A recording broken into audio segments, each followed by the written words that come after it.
December 17th, Saint Olympia of Constantinople. Saint Olympia, the glory of the widows of the Eastern Church, was born of a noble and illustrious family. Left an orphan at a tender age, she was brought up by Theodosia, sister of Saint Amphilosius, a virtuous and prudent woman.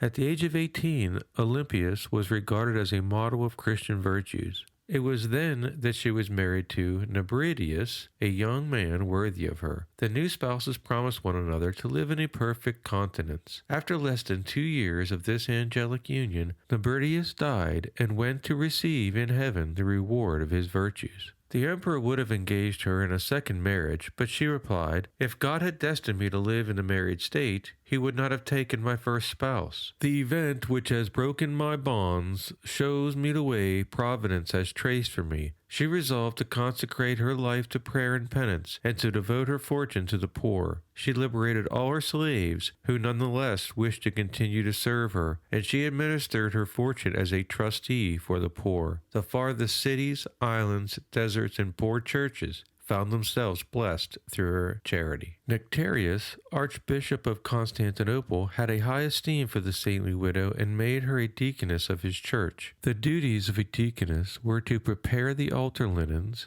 instruct the catechumens, and aid the priests in works of charity. They made a vow of perpetual chastity. When St. John Chrysostom succeeded Nectarius, he had for Olympias no less respect than his predecessor, and through her aid he built a hospital for the sick and shelter for the elderly and orphans. He was exiled in the year 404, and he continued to encourage her in her good works by his letters. She assisted him to ransom some of his fellow captives. Saint Olympia, as one of Saint John's supporters, was persecuted. When she refused to deal with the usurper of the episcopal see, she was mistreated, and her goods were sold at a public auction. Finally, she too was banished with the entire community of nuns which she governed in Constantinople. Her illness added to her sufferings, but she never ceased her good works until her death in the year 410. She outlived the exiled patriarch by about 2 or 3 years. Do not lay upon yourselves treasure on earth,